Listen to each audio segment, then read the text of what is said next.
이 시간 우리에게 주시는 하나님 말씀 사도행전 26장 13절로 23절입니다.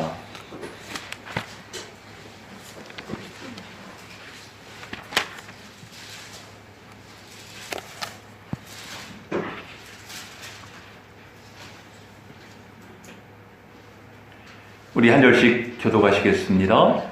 왕이여 정오가 되어 길에서 보니 하늘로부터 해보다 더 밝은 빛이 나와 내 동행들을 둘러 비추는지라.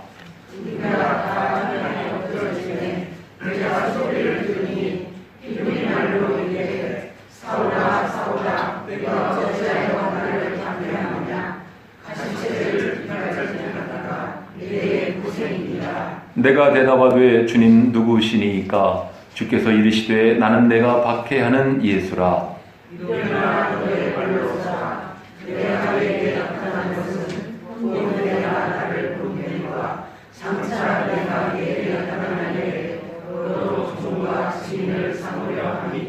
이스라엘과 이방인들에게서 내가 너를 구원하여 그들에게 보내요.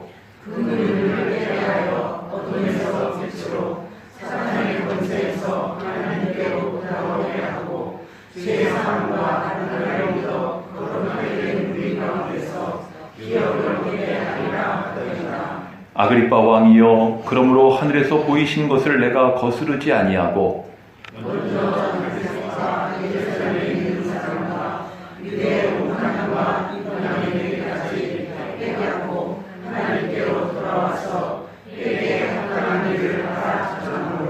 유대인들이 성전에서 나를 잡아 죽이고자 하였으나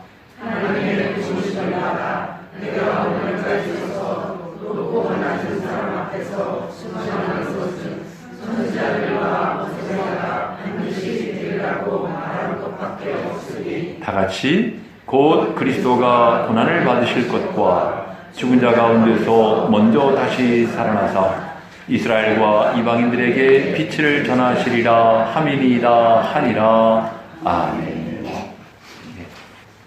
지금부터 10년 전 일입니다.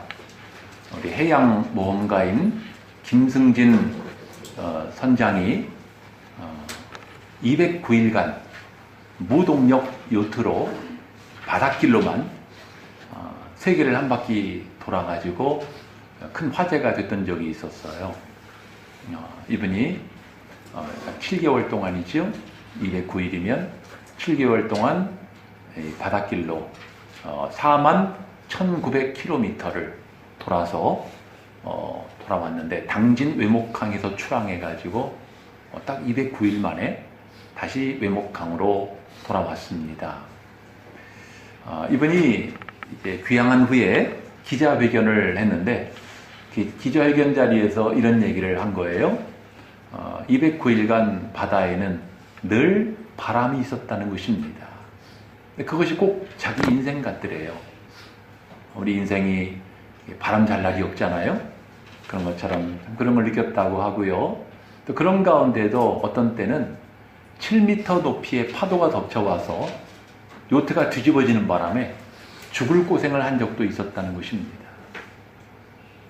그런데 정말 위기는 파도가 잦아들면서 고요해졌을 때, 잔잔했을 때 찾아오더라는 거예요. 그러니까 무료함에 깜빡 졸고 있는데 그때 상어떼가 나타나 습격을 하더래요. 상어떼하고 사투를 벌이느라고 아주 고생을 했고, 또 아무것도 가진 것이 없는데 이번에 또 해적대한테 붙잡혀가지고 아주 그냥 마음이 얼마나 졸였겠어요. 인질극이라도 벌일까봐 자초지정을 설명을 하고 거기서 빠져나오느라고 엄청 고생을 했대요. 근데 기자회견 말미에 이런 얘기를 이분이 하셨어요. 209일간 바다에서 맞이하는 밤, 이 밤이 될 때마다 공포가 밀려오고 마음이 조마조마했다는 거예요. 오늘 밤은 무사히 넘길 수 있을까? 그러지 않겠어요? 바다에 무슨 일이 일어날지 모르니까. 그런데 209일간 여지없이 아침만 되면 태양이 떠오르더라는 것입니다. 여러분들, 우리가 살아가는 인생의 길을 가리켜서 광야를 걷는 것과 같다라고도 말하고, 그런가 하면은 바다를 항해하는 것과 같다고도 이야기를 하지요. 광야 사막을 걷는 것이나 또는 이 망망대해를 항해하는 것이나 공통점이 있어요. 둘 다 쉽지 않다는 것이고요. 또 이 고요하고 잔잔할 때가, 평안할 때가 있다 보면 예기치 못한 순간에 위협이 찾아오고 고난이 닥쳐온다는 사실입니다. 이 김승진 선장 이야기대로 무료해가지고 깜빡 졸았는데 그때 상어떼가 달려들고 해적들이 나타나서 습격을 하고, 그런 것처럼 우리 영적 삶에도 평안해서 졸고 잠자고 있으면 예기치 못한 시험이 찾아오게 되는 것이지요. 여러분들 생각해 보세요. 바다에서 홀로 있는데 상어떼하고 싸운다고 생각해 보세요. 얼마나 정말 오금이저리고 피가 얼어붙는 것 같고. 우리 학생들이 PC방에서 서바이벌 게임하는 거하고는 차원이 달라요. 그야말로 죽느냐 사느냐 하는 생사의 기로에서 생존 사투를 벌여야 되는 것입니다. 그럼에도 불구하고 배는 바다를 달릴 때 행복한 거예요. 우리 사람은 인생의 길을 바로 걸어갈 때 행복한 것이고, 우리 신앙인들은 신앙의 길을 바로 걸어갈 때 행복한 줄로 믿습니다. 어느 분의 간증 이야기예요. 이분이 무더운 여름날 가족들과 함께 바닷가로 놀러 갔대요. 근데 바닷가에 보니까 이 백사장 모래에 큰 배가 하나 있더래요. 근데 그 배를 보는데 갑자기 그 배가 이렇게 처량하고 쓸쓸해 보이더래요. 저 배도 전에는 망망대해를 달려 질주하던 그런 배였는데 지금은 저렇게 썰물 다 빠져나가고 모래사장에 갇혀가지고 옴짝달싹하지 못하는 모습을 보니까 꼭 폐선 같아가지고 쓸쓸해 보였다는 것입니다. 근데 그때 성령께서 자신에게 음성을 들려주시더래요. 아무개야, 내가 하나님을 의지하지 않고 네 힘으로 세상을 살아가려고 할 때 꼭 이 배와 같았지 않았느냐, 그러더라는 거예요. 그러면서 깨달아지기를, 그렇구나, 배도 아무리 잘 만들어진 배도 물이 없으면 제 힘으로 똑바로 서 있지도 못해요. 구조적으로 이것처럼 정말 하나님의 은혜가 없다면, 하나님을 의지함이 없다면, 내 힘으로 살아가려고 하다 보면 나는 아무것도 아니라는 것을 우리는 깨닫게 되는 것입니다. 지금 여러분들에게 소개한 것처럼 아무리 거센 풍랑을 만난다 하더라도 배는 바다를 질주할 때 배인 거예요. 그리고 제 기능과 역할을 할 수가 있는 거지요. 이처럼 우리가 세상을 살아가면서 아무리 거센 쇠파를 만난다 하더라도 우리가 주님 안에 거할 때 우리는 진정한 성도인 것이고, 그리고 행복한 성도인 줄로 믿습니다. 오늘 우리가 함께 교독한 말씀은 체포된 바울이 아그리빠 왕과 총독 베스도 앞에서 자신과 자신의 일을 변증하는 내용이에요. 바울은 본래 바리새인이었죠? 바리새인이었던 이 바울이 그리스도 예수의 복음을 전파하게 된 계기가 무엇인가, 전환점이 무엇인가 하는 것을 오늘 말씀 가운데 진술하고 있어요. 근데 오늘 이 바울의 지난날의 간증을 지금 이야기하고 있는데 이 내용을 가만히 살펴보면은 세 존재를 발견하게 돼요. 먼저는 박해자였던 자신을 찾아오시고 자신을 불러주신 예수님의 소명의 음성을 발견하게 되고요. 또 두 번째는 그 소명 앞에 지금까지 바울은 어떻게 살아왔는가 하는 것을 우리에게 보여주고 있고, 나아가서 바울이 이 소명을 감당함에 있어서 유대인들은 어떤 반응을 보였고 그리고 어떤 역할을 했는가 하는 것을 오늘 본문에 나타내고 있는 거예요. 한마디로 말하면 바울이 걸어간 신앙의 길이고 또 소명의 길이었던 것이죠. 따라서 이 시간에는 이 바울의 신앙의 길을 살피면서 오늘 우리에게 주시는 영적 교훈이 무엇인가, 메시지가 무엇인가, 그리고 오늘 우리도 신앙의 길을 걸어가고 있는데 우리가 어떻게 신앙의 길을 걸어가야 되겠는가 하는 것을 새롭게 결단하는 기회가 되기를 원합니다. 하나님께서 여러분에게, 저에게 큰 은혜 주시기를 원합니다. 우선 첫 번째로는요, 예수님의 부르심과 성도의 본분에 대해서 생각해 보도록 하겠습니다. 예수님의 부르심과 성도의 본분. 이 자리에 있는 저나 여러분은 하나님 앞에 부르심을 받은 사람들이에요. 우리 전에 잠깐 소개해드렸지만은 신학에서는 부르심에는 두 가지가 있다. 일반적 부르심이 있고 특별한 부르심이 있다. 이렇게 이야기를 한다고 했죠. 그 일반적 부르심은 구원을 위한 부르심이고 특별한 부르심은 하나님의 특별한 일을 하기 위한 부르심이다. 이렇게 이야기를 했는데, 그렇다고 해서 구원을 위한 부르심 따로 있고 특별한 일을 위한 부르심 따로 있는 것은 아니에요. 애초부터 하나님께서 우리를 부르신 것은요, 1차적으로 우리가 주님을 믿고 구원을 받고 마침내 영생에 이르도록 하시기 위함이 아닙니까? 나아가서 우리가 값없이 이 은혜를 선물로 받게 하신 것은 이제는 우리가 주님을 알지 못하는 사람들에게 가서 그들에게도 복음을 전하여서 그들도 구원을 받게 하고 영생에 이르도록 하기 위함인 것입니다. 오늘 본문을 보시면은 박해자였던 이 사울을 부활의 주님이 찾아오셨어요. 그를 부르시고 계시죠. 주님이 뭐라고 하셨어요? 사울에게, 사울아 사울아, 내가 어찌하여 나를 박해하느냐? 가시체를 뒷발질하기가 내게 고생이니라. 여러분들은 이 말씀을 대하면서 뭘 느끼세요? 야, 주님 마음이 참 애타셨던 것 같다. 참, 너 그러고 있으니까 내가 참 애가 탄다는 거예요. 이 다른 사람도 아닌 박해자였던 사울, 복음의 원수짓을 하고 있는 그런 사울을 주님이 찾아오셨단 말이에요. 그 사울에게 주님은 뭐라고 말씀하시는 거예요? 그 다음 부분을 보시면은 그에게 말씀하십니다. 일어나 너의 발로 서라. 내가 내게 나타난 것은 곧 내가 나를 본 일과 장차 내가 내게 나타날 일에 너로 종과 증인을 삼으려 함이라 그랬어요. 종이라면 해야 할 일이 있는 것이고, 증인이라면 증언을 해야 될 내용이 있는 것 아니겠어요?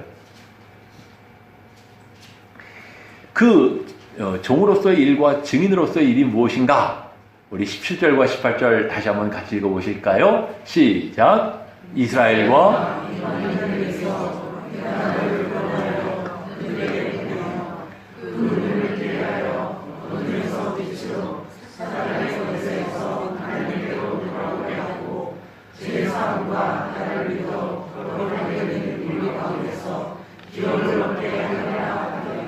아멘.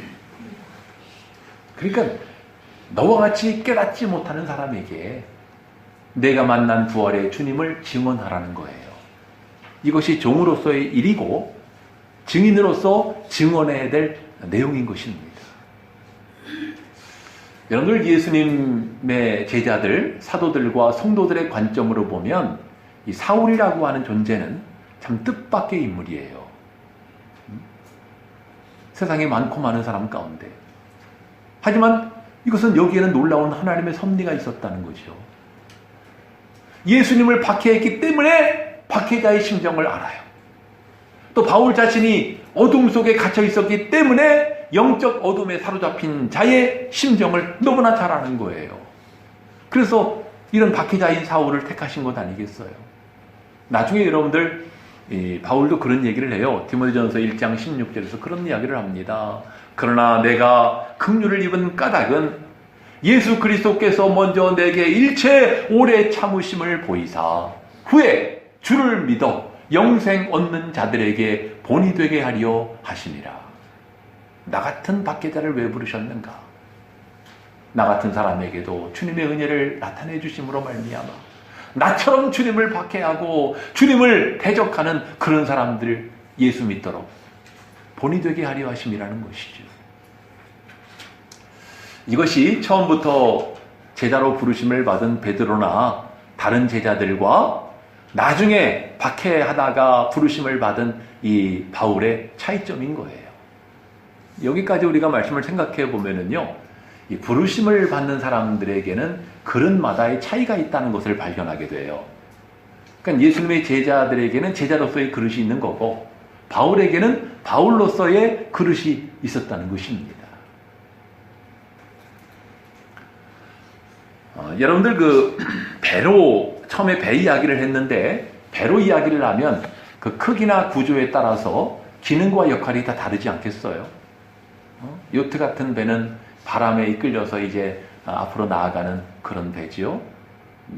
쾌속정은 어때요? 모터를 달고 아주 쾌속으로 질주하는 배가 쾌속정이에요. 그런가 하면 유람선은 사람들이 관광하기 위한 배가 유람선이지요. 그런가 하면 전투기들이 뜨고 내리는 항공모함 같은 배도 있단 말이죠. 그럼 배라고 하는 것도 크기와 구조에 따라서 기능과 역할이 다 다른 거예요. 여러분들 이처럼 참 하나님께서 부르신 사람들마다의 역량이 다르고 또 본분과 사명이 다 다른 것인데요. 어떤 사람들은 그래요. 야, 아무개는 저렇게 주님을 위해서 대단하게 일을 하는데 나는 뭔가 야, 주님의 일을 하고 싶은데 참 하기도 어렵구나. 건강이 안 따라줘. 그리고 참 일을 하고 싶은데 여러 가지 형편이 되지를 않아. 이래서 내가 주님을 위해서 봉사도 못하는구나. 이런 자기의 어떤 그 비하나 한탄에 사로잡혀 있는 사람들도 있는 것 같더라고요. 제가 보니까. 그럴 수 있지 않겠어요? 하지만 여러분들 그런 생각하면 안 돼요. 물론 작은 배가 큰 배가 될 수는 없죠. 하지만 여러분들 뭐 세상적으로 뭐 대단하게 일을 하고 뭐 선교를 하고 엄청난 업적을 이루는 사람은 위대한 사람이고 작고 보잘것없는 일을 하는 사람은 별볼 일 없는 사람이고 주님은 그렇게 보시지 않아요. 저나 여러분들이 맡은 일이 비록 적은 일이라 할지라도 그 작은 일에 우리가 충성할 때 우리 주님이 우리에게 크게 기뻐하시고 칭찬하여 주실 줄로 믿습니다. 뭐라고 칭찬하실까요? 잘하였도다. 착하고 충성된 종아. 내가 작은 일에 충성하였으니 내가 많은 것으로 내게 맡기리라. 저는 우리나라에 오신 선교사님들 다 정말 고귀한 분들이지만 그 가운데 특별히 참 마음에 끌리는 한 분이 바로 루비 캔드릭이라는 선교사님이에요. 이분은요 원래 우리나라에 1905년에 오고 싶어 했어요. 근데 그때 선교본부에서 나이가 어리다고 안 된다고 그래가지고 2년을 기다려가지고 1907년에 우리나라로 오게 됩니다. 선교사로. 와가지고는 황해도 개성에서 한 교회에서 주일학교 교사로 일을 했어요. 조선말을 그때까지 모르기 때문에 열심히 조선말을 배워가면서 본격적으로 선교를 하려고 준비를 했단 말이에요. 근데 우리나라에 온 지 1년 만인 1908년에 급성 맹장염에 걸렸어. 그래가지고 25살 꽃다운 처녀 때 선교의 꽃을 피워보지도 못하고 세상을 떠나셨어요. 하나님의 부르심을 받은 거예요. 참 안타깝죠? 근데 이분이 세상을 떠나기 전에 얼마나 조선 사람들을 사랑했는지요. 말도 통하지 않는데 얼마나 조선 사람들을 사랑했는지 그 조선 사람들이 감동을 받았다는 거예요. 이분한테. 이분이 이제 죽기 전에 본국에 편지를 보냈는데요. 편지에 유언이 적혀 있었어요. 내가 죽거든 내 고향에 있는 우리 청년들 10명씩, 20명씩, 50명씩 조선으로 오라고 하세요. 그런 말을 남긴 거예요. 지금 여러분들 이 루비 캔드릭 선교사님의 유해가 우리나라 양화진에 있는 선교사 묘역에 안장이 돼 있어요. 근데 그분의 그 묘비에는 이런 글이 써 있습니다.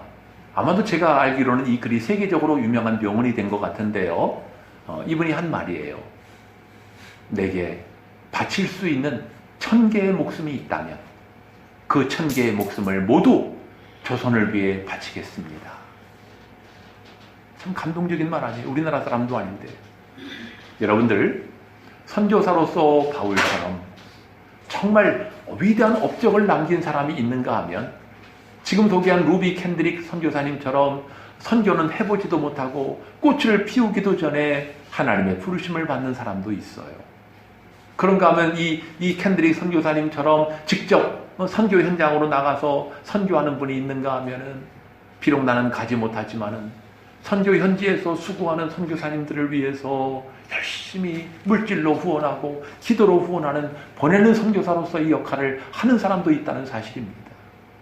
그런가 하면 이분처럼 뭐 선교에 대단한 업적을 남기지 못했지만은 하늘의 미랄이 되어 땅에 떨어져 죽음으로 말미암아 많은 열매를 맺는 사람도 있어요. 여러분들 이번에 그 죽음에 감동받은 고향 이분이 텍사스 사람이거든요. 미국 텍사스에 있는 젊은이들이 20명이 조선으로 오겠다고 결심을 했대요.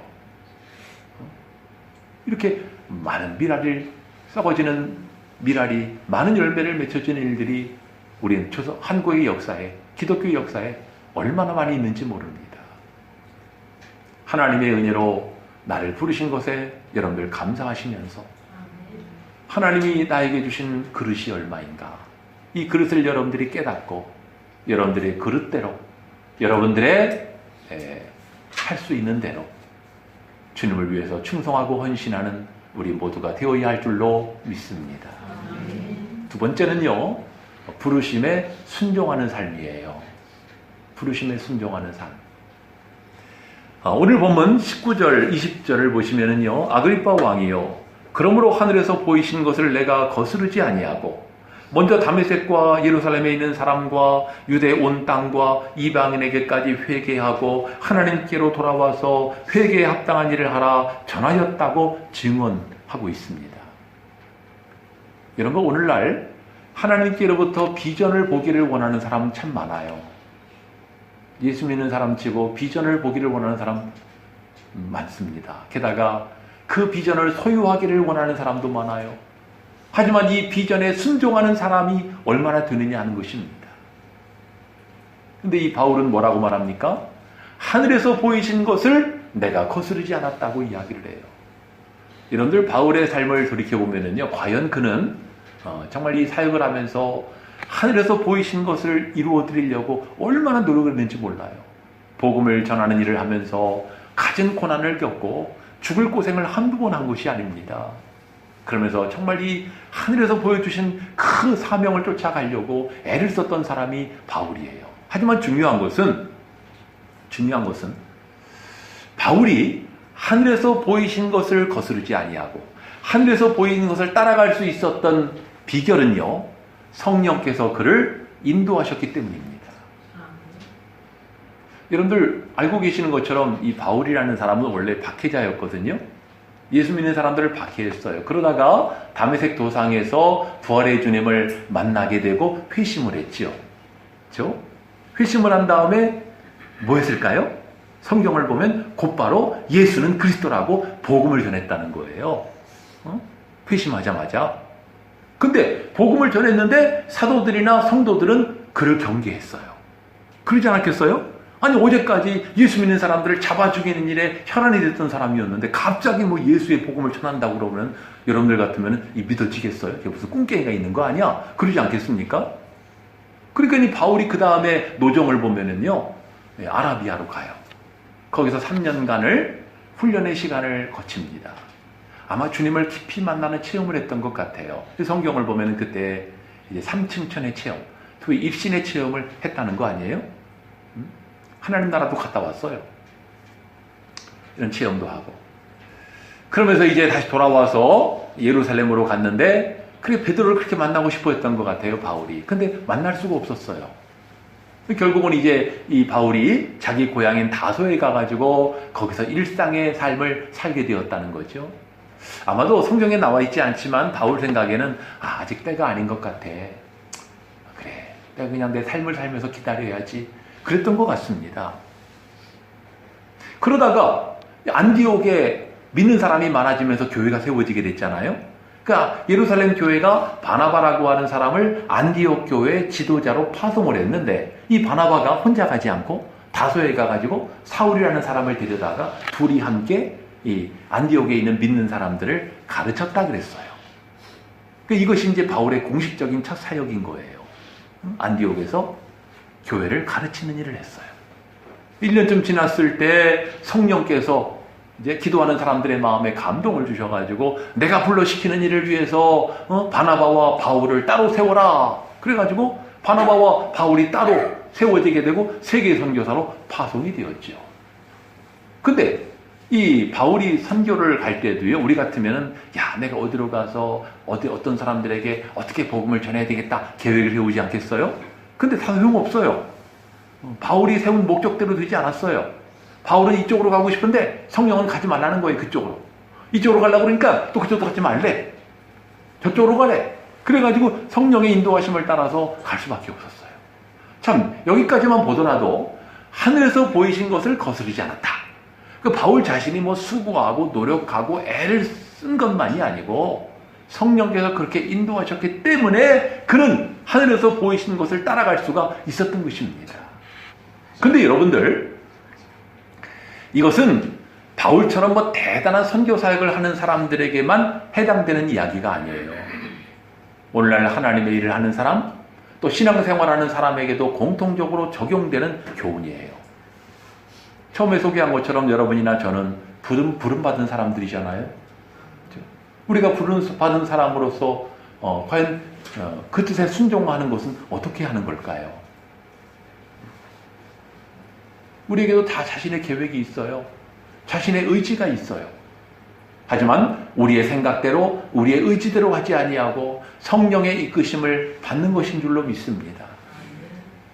사실 그렇습니다. 정말 하나님이 함께 하시는 사람은요, 나는 이렇게 가야지, 이 길로 가야지, 저 길로 가야지 계획을 세우지만 우리의 걸음을 인도하시는 분은 하나님이신 거예요. 우리가 기도할 제목이 뭐예요? 주님, 주님의 뜻을 깨닫게 해주십시오. 주님의 인도하심에 따르게 해주십시오. 우리 기도 제목인 줄로 믿습니다. 그리고 주님이 나를 인도하신다고 판단이 될 때는 거기에 순종해야죠. 여러분들, 우리가 주님의 인도하심을 받는다고 할 때 조심해야 될 것이 있어요. 그것은 바로 사람의 감정과 판단을 앞세우는 거예요.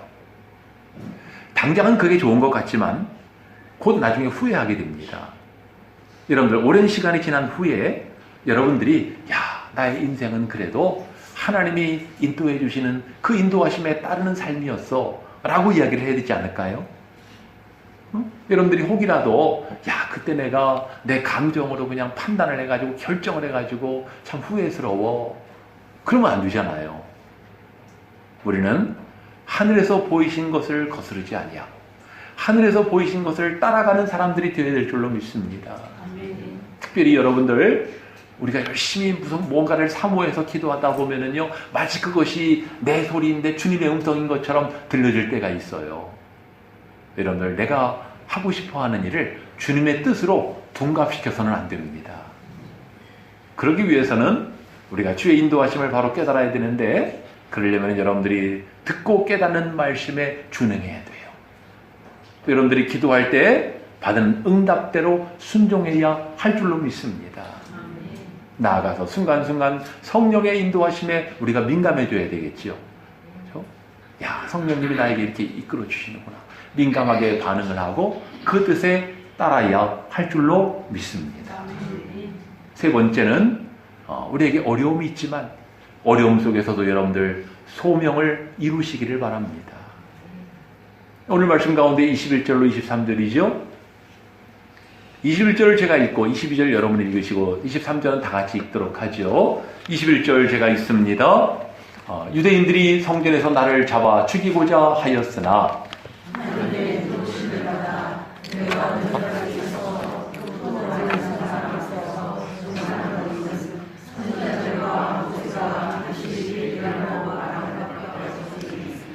다 같이 곧 그리스도가 고난을 받으실 것과 죽은 자 가운데서 먼저 다시 살아나사 이스라엘과 이방인들에게 빛을 전하시리라 함이니라 하니라. 아멘.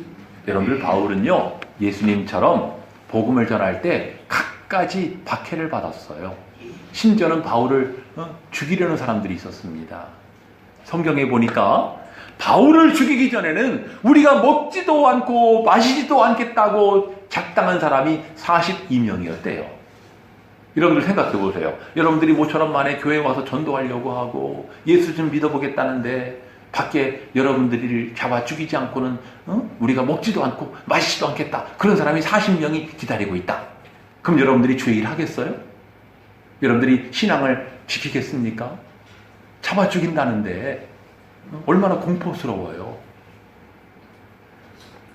그래서 여러분들, 때로 이 신앙의 길이라고 하는 것, 주님의 길을 간다라고 하는 것은 십자가의 길이고 좁은 길인 것입니다. 중요한 것은 뭐예요? 오늘 말씀을 보니까 그런 가운데도 하나님이 도우셨다는 거예요. 하나님이 도우셨다. 여러분들, 우리는 주님의 일을 할 때뿐만 아니라 신앙생활을 할 때에도요, 반드시 어려움이 있다는 사실을 아셔야 됩니다. 때로는 사람으로 인한 어려움이 있고 환경으로 인한 어려움이 있고 건강이라든가 어떤 역경으로 인한 어려움들이 있단 말이에요.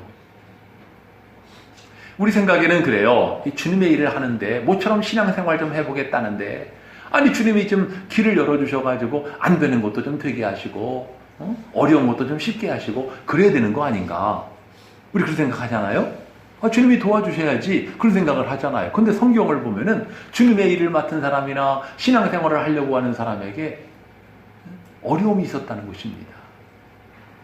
우리 믿음의 조상인 아브라함, 하나님이 가나안 땅으로 가라고 그래가지고 가나안 땅으로 갔어요. 순종한 거잖아요. 그러면 좀 잘 살게 해야 되는 거 아니에요? 근데 가나안 땅에 기근이 닥쳐왔어요.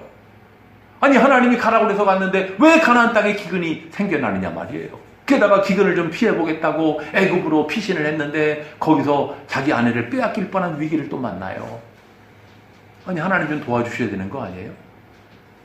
여러분들 모세도 생각해 보세요. 모세가 그렇게 안 가겠다고 그러는데 하나님이 가라고 그래가지고 어쩔 수 없이 애굽으로 갔잖아. 가서 하나님 말씀을 바로에게 전했어. 그러면 하나님이 좀 바로의 마음을 탁 쪼개가지고 좀 녹여줘가지고 해야 되는 거 아니냔 말이에요. 바로의 마음이 더 강박해져가지고 이스라엘 백성을 더 학대하는 거야. 그 이스라엘 백성들이 모세를 증오하기 시작합니다. 너 때문에 우리가 더 힘들게 됐어 라는 얘기죠. 이 모세는 오도 가도 못하는 진자가 됐어. 아니 하나님 말씀에 순종을 했으면 하나님 좀 도와주셔야 되는 거 아니냐고요. 또 엘리야는 어떻습니까? 엘리야가 정말 사생결단을 하면서 정말 이 우상 선지자들과 싸우겠다고 갈멜산에 가가지고 정말 기도를 했어요. 그래가지고 엘리야 제단에 불이 떨어졌잖아요. 또 3년 6개월 만에 비가 내렸어요. 엘리야가 7번이나 간절히 기도하니까 하늘로부터 3년 6개월 만에 드디어 비가 오기 시작했어요. 하늘에서 불도 떨어지고 비도 내리고 했단 말이죠. 얼마나 큰 영적 승리예요. 쾌거예요. 신나잖아요. 저는 이번 볼 때마다 신나요. 열왕기상 18장. 근데요, 이렇게 되면은 우리 생각에는 이 악독한 이세벨이라든가 이런 사람들이 좀 항복하고 야 그래도 엘리야는 하나님이 함께 하시는 종이구나 인정을 해야 되는 거 아니에요? 근데 성경을 보면은 이세벨이 더 악해졌어요. 엘리야의 목에 현상금을 걸었어. 그래서 순식간에 엘리야는 목숨을 부지하기 위해 정신없이 도망가는 신세가 돼요. 이게 뭐예요? 아니 영적 승리를 이루었는데 왜 갑자기 도망자의 신세가 되고 말았냐는 거예요. 왜 이렇게 되느냐는 거예요. 한 가지 더 이야기해 드릴게요. 여러분들 유다 백성들이 바벨론에 끌려가가지고 70년간 포로 생활을 했어요. 70년 만에 그들이 다시 돌아왔어.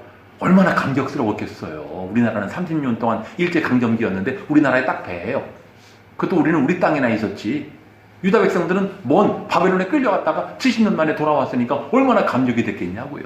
그래서 그들이 우리 집도 짓기 전에 사람들마다 자기 집을 짓기 전에 야 우리가 우리 집을 먼저 지어서 되겠느냐. 하나님의 성전을 먼저 건축해야지. 그래가지고 그들이 하나님의 성전을 건축하겠다고 다 달려들어가지고 했단 말이야. 그럼 하나님이 도와주셔야 되는 거 아니에요? 도와주셔야 되잖아요. 근데 이게 무슨 일이에요? 원수들이 방해를 해. 더 이상 할 수가 없는 거예요. 공사를. 중단이 됐어요. 성전 공사가 중단되니까 저마다 야 성전도 못 짓는데 우리 집이라도 쳐야지. 다 각자 자기 집 짓고 살았어. 여러분들은 이런 부분을 대할 때마다 뭘 느끼십니까? 근데 오늘날도 그렇더라고요. 내가 교회 좀 다닌다고 그러면은 하나님이 도와주셔야 되는 거 아니냐? 내가 주님의 일을 좀 이렇게 하려고 하는데 하나님이 좀 다른 일을 좀 책임져 주셔야 되는 거 아니냐? 우리 그런 생각하잖아요. 지금 여러분들에게 소개한 것처럼 우리가 하나님의 일을 할 때 또 모처럼 신앙생활 좀 해보려고 그러면은 반드시 어려움이 찾아온다는 사실을 기억하시기 바랍니다. 근데 거기에는 반드시 하나님의 뜻과 계획이 있다는 거예요. 물론 하나님의 테스트도 있죠. 테스트. 저는 전에도 소개해드렸지만은 참 그 가수들이 부른 그 노래 그 소절이 참 마음에 와 닿아요. 사는 게 힘이 들다 하지만 쉽게만 살아가면 재미없어 빙고. 이런 가사예요. 이 터틀맨, 이 거북이 지금은 이제 존재하지 않지만 거북이 그룹이 부른 빙고라는 곡인데 그 가사에 그런 얘기가 나와요. 사는 게 힘이 들다 하지만 쉽게만 살아가면 재미없어 빙고. 여러분 우리 신앙생활도 힘들어요. 사는 게 힘들다니까. 힘들잖아요. 근데 여러분들 쉽게만 살아가면 재미없다니까요. 하나님께서 때로 어려움도 주셔요. 물론 하나님의 계획과 섭리 가운데 있는 일이지만 여러분들 마침내는 우리에게 유익함을 주시기 위함인 줄로 믿으시기 바랍니다. 하나님은 하나님의 일을 하는 사람에게 또 주님을 따르는 사람에게 아무 장애가 없게 하겠다고 그렇게 약속하신 적이 없어요. 오히려 내가 너와 함께하리라. 내가 너를 지켜주리라. 너는 두려워하지 말라. 아니 여러분들, 우리가 두려워할 것이 없는데 두려워하지 말라고 하실 필요가 있을까요? 두려워할 일이 있으니까 두려워하지 말라는 거예요. 내가 너를 지켜주리라. 아니 어려움이 없는데 지켜주겠다고 하시겠어요? 어려움이 있으니까 지켜주겠다는 거 아니에요. 여러분들, 하나님은 장애물이 있는 거 아세요? 근데 그런 속에서도 우리를 지켜주시고 보호해 주시겠다고 약속하시고 계시는 것입니다. 우리 신앙의 길을 걸어가는 여러분들, 이 말씀을 나의 것으로 받아들이시기 바랍니다. 성경은 지난날 이스라엘의 조상들에게 하신 말씀이지만 그 말씀을 내가 믿음으로 받아들일 때 그 말씀은 나에게도 동일하게 역사하게 됩니다. 그래서 성경은 신비의 책이에요. 여러분들의 마음이 주님께 있기를 원합니다. 그러면 주님의 평강이 여러분과 함께 할 것입니다. 여러분의 마음이 하나님을 가까이 하는 데 있으시기를 바랍니다. 그러면 여러분들의 길은 소망의 길이 될 것입니다. 여러분들의 마음이 이 교회에 있기를 원합니다. 그럴 때 하나님이 우리 교회를 통해서 크게 역사하실 줄로 믿습니다. 우리 지난주일 말씀처럼 말씀과 기도와 성령의 권능을 힘입어 영적 승리자가 되시기를 바라고, 그리고 오늘 말씀처럼 주님의 인도하심을 따름으로 말미암아 신앙의 길을 바로 걸어가시는 저와 여러분들 되시기를 주의 이름으로 축원합니다. 우리 찬송 부르시고 결단하시겠습니다. 384장입니다.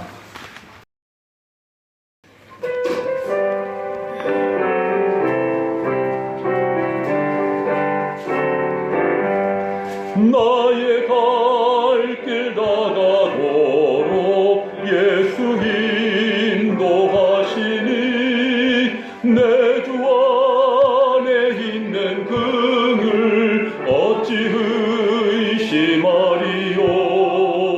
믿음으로 사는 자는 하늘 위로 받겠네.